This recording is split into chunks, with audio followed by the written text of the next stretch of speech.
Are you crazy? এই ঠান্ডার মধ্যে মাঝরাতে বৃষ্টিতে ভিজছ? সকালে জ্বর থেকে উঠলে এখন আবার বৃষ্টিতে ভিজছ কোন সাহসে? কয়েকক্ষণ চেয়ে থাকতেই রুদ্রপরী মানবটির চেহারা স্টিল লাইটের আলোয় দৃশ্যমান হয়। আলফিও ভিজে একাকার। নিঝুম ভাঙ্গা স্বরে বলে, বৃষ্টিতে ভিজতে সাহস লাগে? হেয়ালি করছো ঝুম? যা মনে হয় আমি তো সাহসী, না হলে কি পালিয়ে আসি? এভাবে একজন পুরুষের বাড়িতে থাকি, চোখের সামনে বাবা মাকে রক্তাক্ত দেখেও বেঁচে থাকি। আলফি হতবাক হয়ে চেয়ে আছে। মেয়েটা টলসে রীতিমতো, তার ঠান্ডা বরফের মতো। কণ্ঠে নমনীয়তা নেমে এলো যেন। কি বলছো এসব? তুমি অসুস্থ?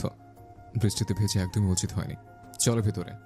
আলফির হাত এক প্রকার ঝাটকা দিয়ে ছাড়িয়ে নিয়ে তপ্ত কণ্ঠে নিঝুম বলে, you have no right to touch me. Alfi যেন অবাক হওয়ার বাকি ছিল। সে সাথে সাথেই প্রতি উত্তরে কিছু বলতে পারল না। নিঝুম আবারও বলল, আই এম ম্যারিড আলফি। আমার এখানে আসাই উচিত হয়নি। সত্যি বলতে মোহে পড়ে গিয়েছিলাম আমি। নিজের মতো ভালো থাকার মোহ, স্বপ্ন ছোঁয়ার মোহ, ভালোবাসা পাওয়ার মোহ। কিন্তু ভুলে গিয়েছিলাম সবার ভাগ্যে সব থাকে না। বিয়ে হয়েছে, সেটা যার সাথেই হোক মেনে নেওয়া উচিত ছিল। আমার কি মনে হয় জানো, অ্যালেক্স আমাকে প্রস্টিটিউট ভেবেছে। তুমি ওকে বলেছিলে আমি ম্যারিড, কিন্তু ও দেখেছে আমি তোমার সাথে যাওয়া আসা করি, তোমার বাড়িতে থাকি।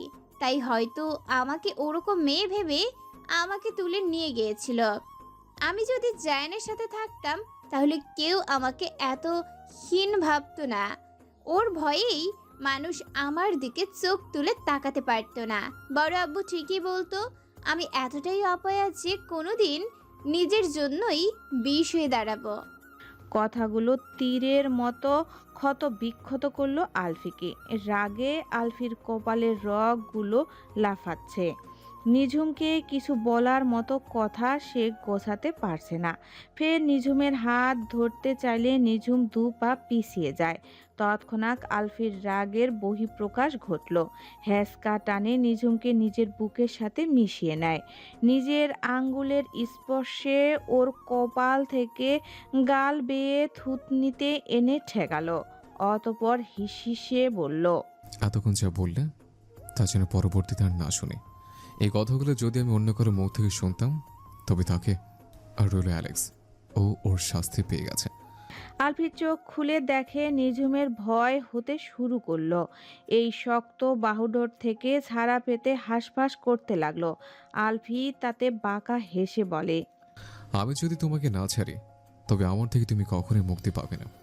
তুমি আমার জীবনে আসক্তির মতো, প্রণয় শক্তি, সে তোমার দিকে নজর দেওয়া। আলফি অসমাপ্ত বাক্যটা নিঝুমকে আরো অস্থির করে তুলল।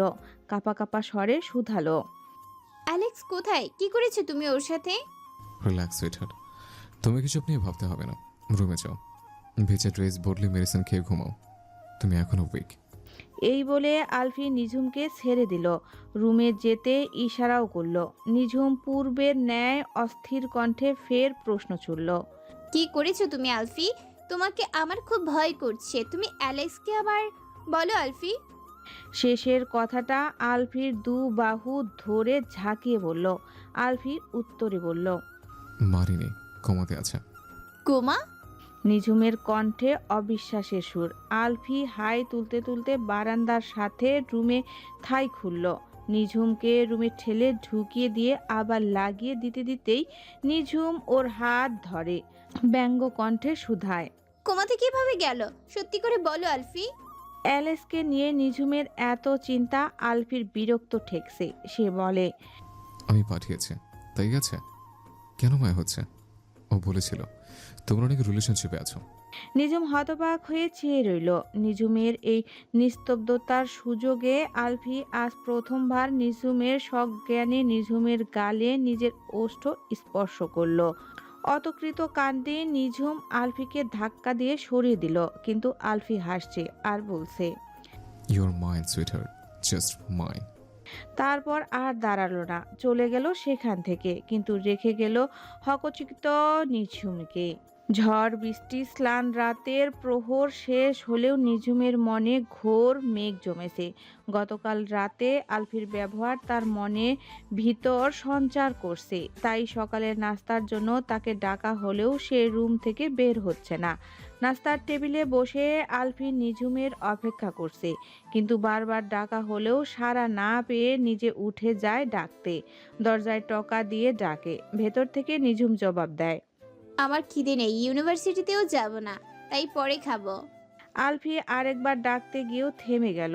ঘুরে এসে টেবিলে বসে খেতে শুরু করলো। মিস্টার জুনায়েদ এসব দেখে বলেন, আমার মনে হয় ও এখনও ভয় পাচ্ছে, আর একটু সময় নিক। আলফি কোনো উত্তর দিল না, খাওয়া শেষ করে বেরিয়ে গেল। এদিকে নিঝুম নির্ঝরকে কল করছে। আমার অ্যাকাউন্টে টাকা পাঠা, বড় আব্বু জেনে গেলে যাক। নির্ঝরের মনে হলো নিঝুমের কিছু হয়েছে। সে বলল, সেটা পাঠালাম, কিন্তু তুই হুট করে বলছিস কিছু হয়েছে। আর 2 দিন ধরে তোর ফোন বন্ধ কেন?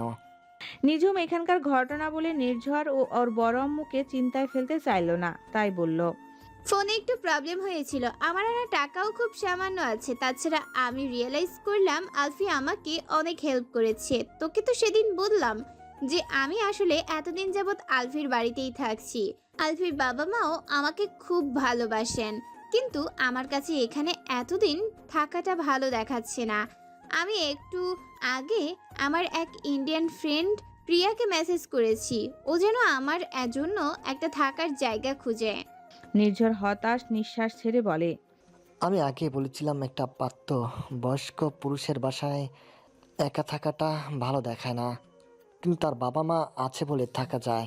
যাই হোক, আমি টাকা পাঠাচ্ছি। তাছাড়া আমার মনে হচ্ছে জায়ান তোর বিষয় নিয়ে কনফার্ম না, তাহলে ওর এত লিঙ্ক থাকতো এতদিনে তোকে খুঁজে পেল না। It change. নিঝুম দীর্ঘ নিঃশ্বাস ছাড়ে। তার এখন মনে হচ্ছে জায়ান তাকে খুঁজে পেলে সে জায়ানের সাথে চলে যাবে, কিন্তু জায়ান যদি তাকে শাস্তি দেয়, এই ভয়টাও হচ্ছে তার। আলফিকে ইউনিভার্সিটি যাবে না বললেও আলফি অফিসে যেতেই নিঝুম ইউনিভার্সিটির নাম করে বেরিয়েছে। মিস্টার জুনায়েতও ওকে পৌঁছে দিবে বললেও নিঝুম রাজি হয়নি। সে প্রথমে প্রিয়া যেই ফ্ল্যাটে থাকে সেখানে যাবে, প্রিয়াই যেতে বলেছে। তারপর ক্লাস করতে যাবে। প্রিয়ার ওখানে গিয়ে দেখে ফ্ল্যাটে 3টা রুম ও একটা ডাইনিং ও কিচেন, প্রতিটা রুমের সাথে অ্যাটাচ বাথরুম আছে। এই ফ্ল্যাটে ওরা 6 জন মেয়ে থাকে, এর মধ্যে 2 জন ইন্ডিয়ান, একজন নেপালের, একজন পাকিস্তান, একজন মেক্সিকান, একজন কানাডারি অন্য শহরের। ফ্ল্যাটের রুমগুলো তেমন বড় না। নিঝুম ঘুরে ঘুরে দেখে। প্রিয়া বলে, আমি ওদেরকে এখনো বলিনি, ওরা যদি রাজি হয় তবে তুই এখানে উঠতে পারবি, কিন্তু রাজি না হলে বুঝিসই তো, রেন্টের ডিস্ট্রিবিউশনেরও এক ফ্যাক্ট আছে। তবে আমি খোঁজ নেব, আরও তোকে জানাবো। নিঝুম বলে, সাথে একটা পার্ট টাইম জবেরও খোঁজ করিস। করব, কিন্তু তুই হুট করে কেন আলফির বাড়ি ছাড়তে চাইছিস? তোদের মধ্যে ঝগড়া হয়েছে? ব্রেকআপ করে ফেলবি নাকি? প্রিয়ার কথা শুনে নিঝুম চমকায়। আলফির সাথে তার রিলেশন তো গড়েই ওঠেনি, ভালোবাসার কথা বলার আগেই বিয়ে হয়ে গেল, তারপর আর বলেইনি। নিঝুম বলে, আলফির সাথে আমার কোনো রিলেশন নেই, উই আর জাস্ট ফ্রেন্ড। প্রিয়া অবাক হয়, অবাক কণ্ঠে বলে, জাস্ট ফ্রেন্ড?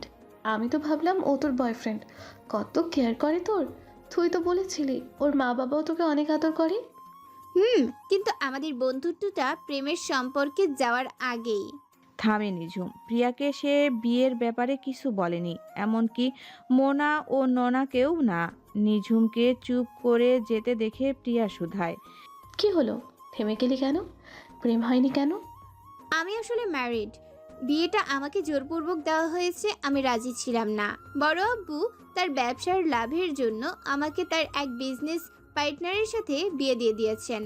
আমি বিয়ের আগে রুম বন্ধি ছিলাম, তাই বিয়ে করে পালিয়ে এসেছি। বিয়েটা না হলে হয়তো আলফির সাথে আমার, যাই হোক, এখন আর সম্ভব না। প্রিয়া গালে হাত দিয়ে অবাক হয়ে শুনছে। তার মনে হচ্ছে নিঝুম মজা করছে। বিয়ে করে কেউ পালায় নাকি? খুব ভালো গল্প বললি তো। বিয়ে করেও পালায়? এই পালিয়ে লাভটা কি? বিয়ে তো হয়েই গেছে। নিঝুম হতাশ নিঃশ্বাস ছেড়ে বলে, আমি ডিভোর্স পেপারে সাইন করে এসেছিলাম, কিন্তু উনি যে আমাকে ডিভোর্সের রাইট দেননি সেটা জানতাম না। যদি দিত তাহলে আমাদের ডিভোর্স হয়ে যেত। হো, তোর জন্য খারাপ লাগছে। যাকে ভালোবাসিস তার সাথে এক বাড়িতে থেকেও নিজের ভালোবাসা লুকাতে হচ্ছে। আবার যাকে বিয়ে করছিস তার থেকেও পালিয়ে বেড়াতে হচ্ছে। আচ্ছা, তোর হাজবেন্ড কি দেখতে খারাপ নাকি বয়স্ক? বয়স্ক না, কিন্তু তাকে আমি কখনো দেখিনি। প্রিয়া আবারও হতবাক। দেখিসনি? তাহলে বিয়ে কিভাবে? ও সরি, তোদের বিয়ে তো রিচুয়াল তো আলাদা। তার উপর বললি জোর করে বিয়ে দিয়েছে, রুমে আটকে রেখেছিল। কিন্তু যাকে বিয়ে করলে তাকে একবারও দেখতে ইচ্ছা হয়নি? আমি হলে তো না দেখে থাকতেই পারতাম না। হুট করে নিঝুম অন্যমনস্ক হয়ে গেল। বিড়বিড় করে বলল, এখন দেখতে চাই। তার এত ক্ষমতা তো আমাকে এতদিনেও খুঁজে পেল না। কি বলিস বিড়বিড় করে? সংস্কৃত ফিরে নিঝুমের কৃত্রিম হাসি হেসে বলে, না কিছু না, বাদ দে ওসব, চল ভার্সিটিতে যাই। প্রিয়া ঘড়ি দেখে বলে, হ্যাঁ, আর 20 মিনিট আছে। ওয়েট, আমি শালটা নিয়ে নেই। নিঝুম অপেক্ষা করলো। তারপর দুজনে বেরিয়ে গেল। আরও 3 দিন পেরিয়ে গেছে। নিঝুম আলফির সামনেও যায় না। সকালে আলফি নাস্তা করতে আসার আগেই নাস্তা নিয়ে নিজের ঘরে চলে যায়। তারপর আলফি বেরিয়ে যাওয়ার পর নিজেও বের হয়। নিঝুম যে আলফিকে ইগনোর করছে এটা সবাই বুঝে গেছে। আজও নিঝুম নাস্তা নিয়ে রুমে বসে খাচ্ছে। আলফি চোখ মুখ শক্ত করে টেবিলে বসে নাস্তা করছে। মিস্টার জুনায়েদ বলেন, নিঝুমের হুট করে কি হলো বলো তো?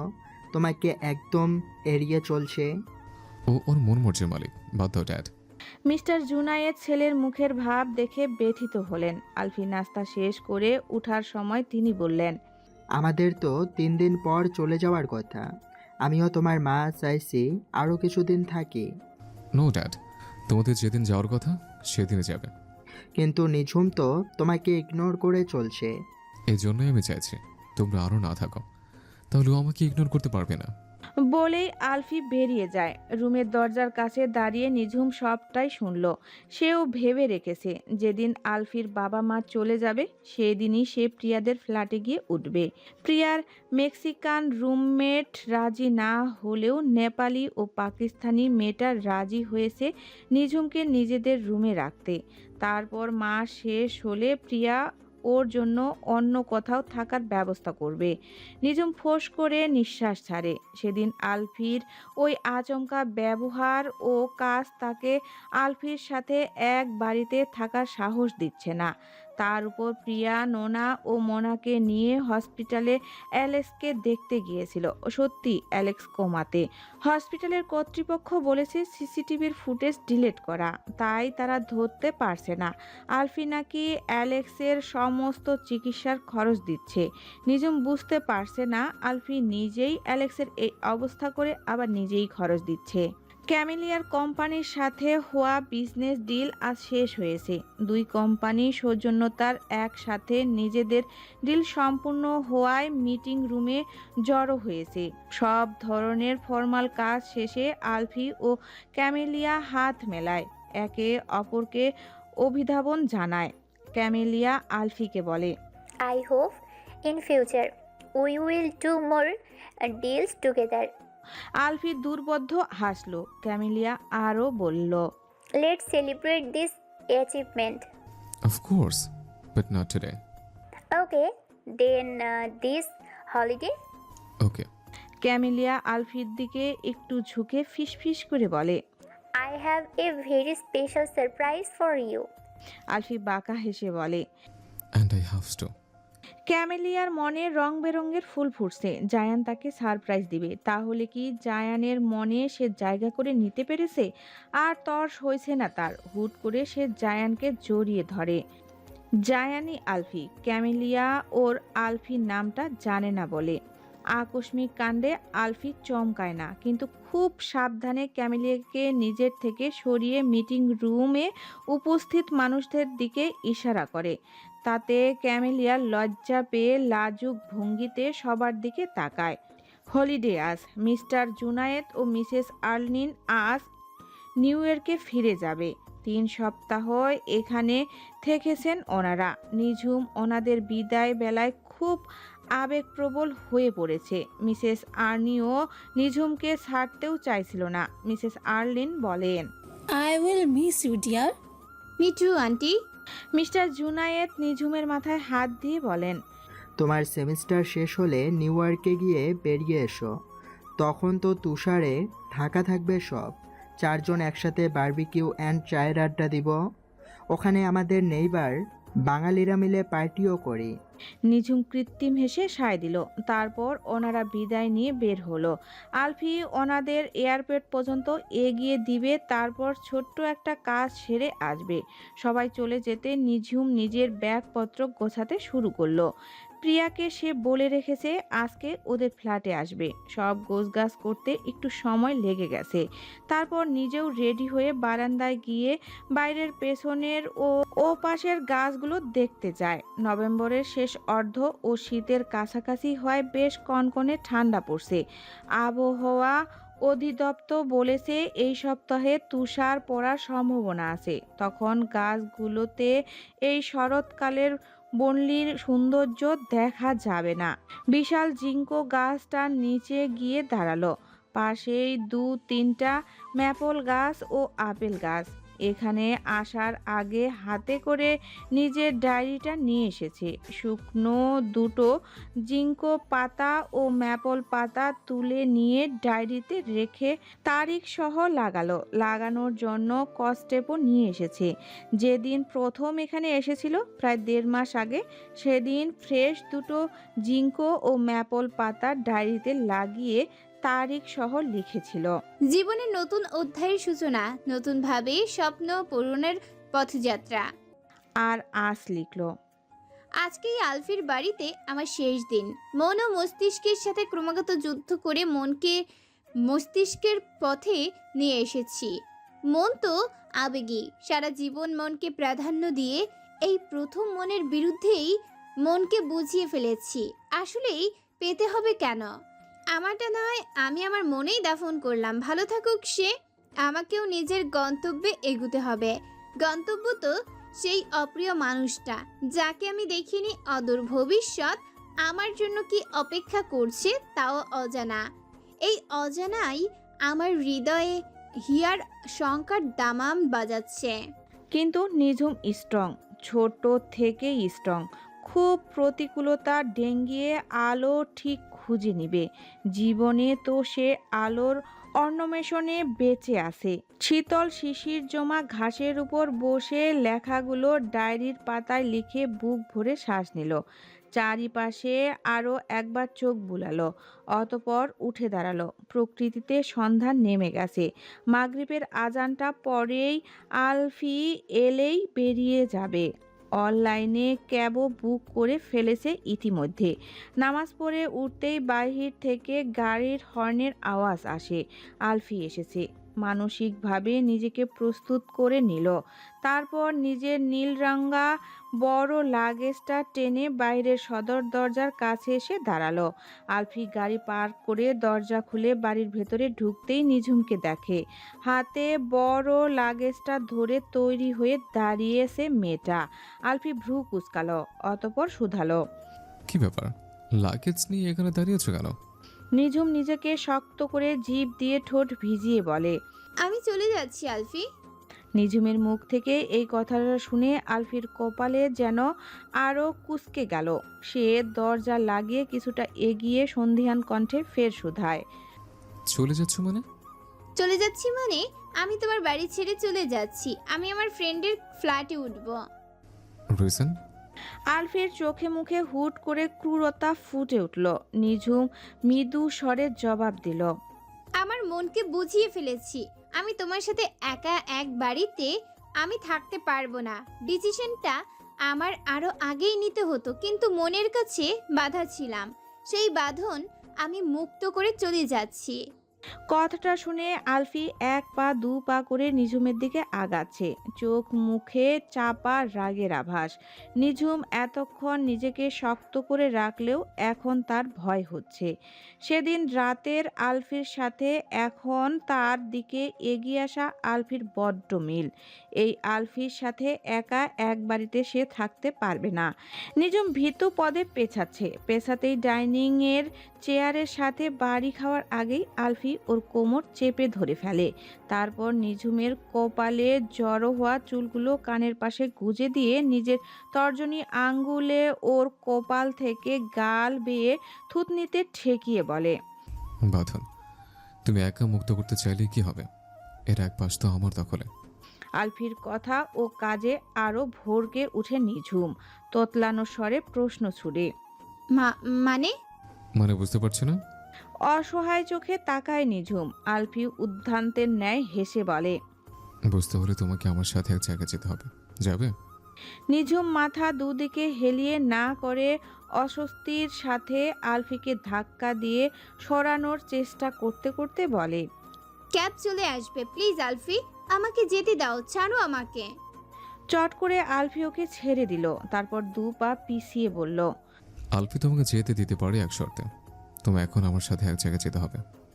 আলফি, try to understand. No, he try to understand. Jhum sweetheart, এতদিন আমার কথা মেনে নিতে পেরেছ। আজ আলফি তোমাকে শেষবারের মতো রিকোয়েস্ট করছে, মানতে তোমাকে হবেই। এটাকে রিকোয়েস্ট বলে না। তাহলে অর্ডারে ভেবে নাও।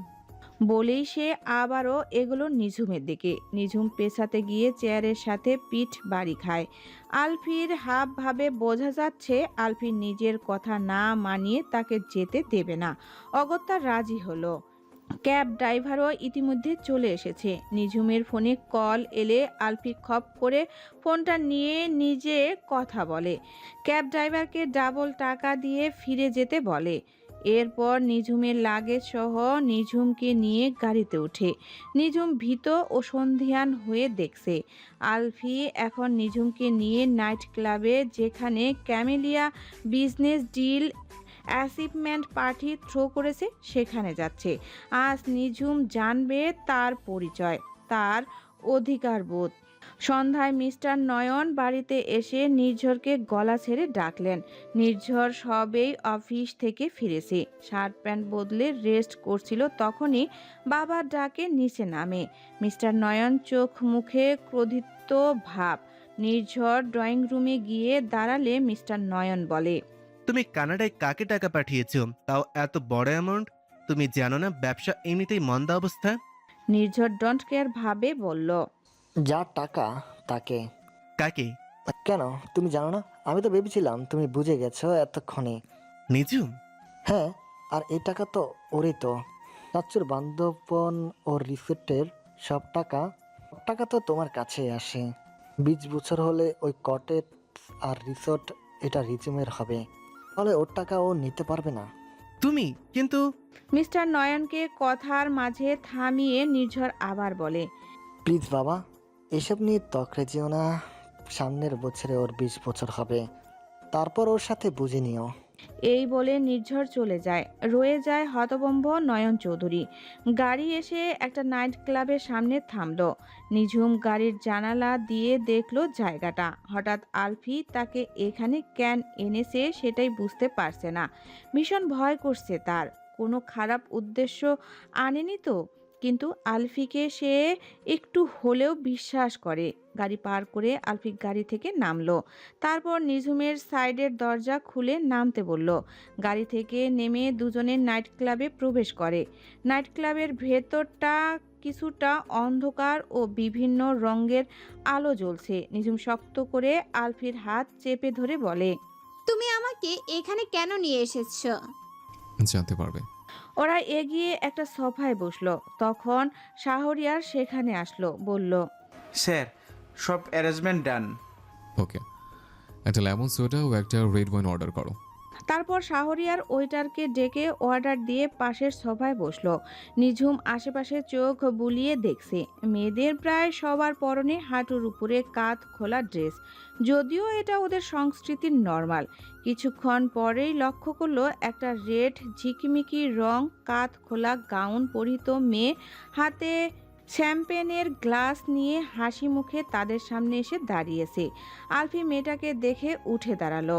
হ্যান্ডশেকের জন্য হাত বাড়ালে মেয়েটা সেটা আগ্রহ করে জড়িয়ে ধরলো। তারপর হাত ধরে নিয়ে যেতে চাইলে আলফি বাধা দেয়, বলে, sorry Camellia, I can't go with you. Camellia সন্ধিহান দৃষ্টিতে তাকায়। Why? I have someone with me. বলেই আলফি নিঝুমকে দেখালো। সাথে সাথে নিঝুম অপ্রস্তুত হয়ে হাসলো। ক্যামেলিয়া নিঝুমকে পা থেকে মাথা পর্যন্ত একবার তীক্ষ্ণ দৃষ্টিতে স্ক্যান করে আলফিকে উদ্দেশ্য করে প্রশ্ন ছুড়ল। Who is she? আলফি হয়তোবা এই প্রশ্নটারই অপেক্ষায় ছিল। সে তৎক্ষণাৎ নিঝুমের হাত ধরে নিজের কাছে টেনে এনে এক পাশে কাঁধ জড়িয়ে বলে, মিট মাই ওয়াইফ নিঝুম। হকচকিয়ে আলফির দিকে তাকালো নিঝুম। আলফিও ওর দিকে যে মুস্কি হেসে ফের ক্যামেলিয়ার হতবাক হওয়া মুখের দিকে ফিরে বলে, oops sorry, she is Mrs Zayan Ahmed. Mrs Zayan Ahmed. সম্বোধন শুনে নিঝুমের হকচকিত মুখশ্রীতে সন্দেহের আভাস ফুটে উঠল। সে কিছু বলবে তার আগেই ক্যামেলিয়া অবিশ্বাসের ছুড়ে প্রশ্ন ছুড়ে, She is your wife, Jan? But how could that be possible? I never heard any news about your marriage. Because my face is still secret to everyone and I'm not a media person. আলফির জবাব শুনে camellia কৃত্রিম হেসে নিঝুম ও আলফিকে শুভকামনা জানালো। এদিকে নিঝুম সব শুনে ওর মনে হতে থাকে আলফি ওকে ধোঁকা দিয়েছে। নিজের পরিচয় লুকিয়ে এতদিন এসব করছে। চোখের কোণে অশ্রুরা ভিড় জমিয়েছে। ক্ষণিকেই টুপ করে অবাধ্য অশ্রুর ধারা তার গাল গড়িয়ে পড়ল। সে দ্রুত তা আড়াল করতে আলফির হাত নিজের কাঁধ থেকে ছাড়িয়ে ছুটে বেরিয়ে যাচ্ছে ক্লাব থেকে। আলফি তা দেখে মুস্কি হেসে ক্যামেলিয়াকে বলল, Actually, she's not used to this type of environment. তারপর নিজেও নিঝুমের পিছু যায়। ক্যামেলিয়া ধপ করে সোফায় বসে পড়ে। হাতের শ্যাম্পেনের গ্লাসটা এক নিঃশ্বাসে শেষ করে। তারপর একটা ওয়েটারকে ট্রে ভর্তি করে ড্রিঙ্কস নিয়ে যেতে দেখে থামায়। তারপর তাকে সবগুলো ড্রিঙ্কসের গ্লাস রাখতে বলে। ওয়েটার রাখতেই ক্যামেলিয়া এক নিঃশ্বাসে সবগুলো সাবার করতে থাকে। পাশের সোফায় বসে শাহরিয়ার মুস্কি হাসছে। ওয়েটারকে ইশারায় চলে যেতে বলে। নাইট ক্লাবের বাইরে এসে নিঝুম বুকে হাত দিয়ে শ্বাস নিচ্ছে। চোখ দিয়ে অনবরত অশ্রুর দরিয়া বইছে। মনের ভেতরে অন্যরকম যন্ত্রণা হচ্ছে তার। নিজেকে পৃথিবীর সর্বশ্রেষ্ঠ বোকা মনে হচ্ছে। একটা মানুষের সাথে এতদিনের পরিচয়, এক বাড়িতে 1.5 মাস ধরে থাকলো। মানুষটা তাকে অবলীলায় নিজের বাবা মায়ের সাথে পরিচয় করালো। তারপরও সে বুঝতে পারলো না নিজের এই বোকামির জন্য নিজেরই 2 গালে নিজেরই চড় মারতে ইচ্ছা করছে। অতঃপর বড় বড় শ্বাস নিয়ে চোখ মুছে ঘোলা দৃষ্টিতে একদিকে যেতে চাইলেই হাতের টান অনুভব করে। তৎক্ষণাৎ রাগের পারদ আকাশ ছুঁই। ঘুরে সাথে সাথে হাত ধরা ব্যক্তিটিকে থাপ্পড় মারতে চাইলে ব্যক্তিটি হাত ধরে ফেলে। উল্টো টেনে নিজের বুকের সাথে মিশিয়ে কপাল থেকে গাল বেয়ে থুতনিতে আঙ্গুল ঠেকিয়ে বলে, এত রাগ? রাগলে তোমাকে চেরি টমেটোর মতো লাগে। নিঝুম নিজেকে ছাড়ানোর জন্য আপ্রাণ চেষ্টা করছে। লোকটার এই কথাতে তার রাগ আরো বেড়ে যাচ্ছে। অন্য সময় হলে হয়তো সে লজ্জা পেত, কিন্তু নিজের সাথে হওয়া ধোঁকার জন্য রাগ হচ্ছে। আলফি চট করে নিঝুমের বাম গালে গভীরভাবে ঠোঁট ছুঁয়ে দেয়। পাবলিক প্লেসে আকস্মিক কাণ্ডে নিঝুম হতবুদ্ধির মতো মূর্তিমন্ত হয়ে যায়। আলফি হালকা হেসে বলে, সেদিন তোমার ডান গালে চুমু দিয়েছিলাম, আজ বাম গালে। 2 গালে ইকুয়াল ইকুয়াল। তারপর নিঝুমের হাত টেনে আবার নাইট ক্লাবের ভেতরে নিয়ে যাচ্ছে। নিঝুম যেতে চাইছে না বলে বাধা দিচ্ছে, কিন্তু আলফি সেসবের তোয়াক্কা করছে না। ক্যামেলিয়া এখন আর নিজের হুঁশে নেই, মাতাল অবস্থায় বিড়বিড় করছে। তারপর আলফি ও নিঝুমকে আসতে দেখে উঠে ছুটে যায় সেখানে। আলফির বুকে আশ্রে পড়তে চাইলে শাহরিয়ার ধরে ফেলে। ক্যামেলিয়া কাঁদছে, খুব কাঁদতে কাঁদতে বলছে, You can't do this to me, Jan. I love you. You know, I love you so much. And বলতে বলতে হাঁপাচ্ছে ক্যামেলিয়া। আলফি শাহরিয়ারকে ইশারা করলে শাহরিয়া ওকে ধরে বসায়। ক্যামেলিয়ার মুখ নিস্তব্ধ, প্রতিটি শব্দ ভিডিও সহ রেকর্ড হচ্ছে ক্যামেরায়। নিঝুম অবাক ও হতবম্বের মতো ক্যামেলিয়ার স্বীকারোক্তি শুনছে। ক্যামেলিয়া যে সেদিন জায়ানের ড্রিঙ্কসে কিছু মিশিয়েছে, এরপর রুমে নিয়ে যেয়ে জায়ানের শার্ট খুলে শুয়ে রাখে, তারপর সব কিছু এলোমেলো করে নিজেকেও বেড কভারে পেঁচিয়ে পাশে শুয়ে পড়ে, সব স্বীকার করে ক্যামেলিয়া। নিঝুম প্রতিটা সত্য শুনে তাজ্জবের মতো নেশার বুথ হওয়া ক্যামেলিকাকে দেখছে। মেয়েটা চাইলে কাউকে ধ্বংস করতে সব কিছু করতে পারে, এটা সে শুনেছিল, কিন্তু আজ সেটার চাক্ষুষ প্রমাণও পেয়ে গেল। ক্যামেলিয়া সব বলা শেষে হুট করে আলফির গায়ে হামলে পড়ে, বলে, please, Jan, love me. Leave her, please. I love you, babe. You don't know how much I love you. Please, leave me one chance. Camellia উন্মাদের মতো করছে, যদিও নেশাগ্রস্ত ও উন্মাদের মধ্যে পার্থক্য নেই। আলফি ওকে নিজের থেকে ছাড়িয়ে বেশ জোরেই ধাক্কা দেয়, তারপর শাসিয়ে বলে, Don't mess with me again. I'm warning you. Tomorrow you will find the consequences. বলেই আলফি শাহরিয়ারকে ইশারায় ক্যামেলিয়াকে সামলাতে বলে নিঝুমের হাত ধরে নাইট ক্লাব থেকে বেরিয়ে গেল। নিঝুম গাড়িতে ওঠার আগ পর্যন্ত একটা কথাও বলেনি। গাড়িতে উঠে আলফি যখন গাড়ি স্টার্ট দিল, তখন নিঝুম তার বান্ধবীর ফ্ল্যাটের ঠিকানা বলল। অবাক হলো আলফি, বলল,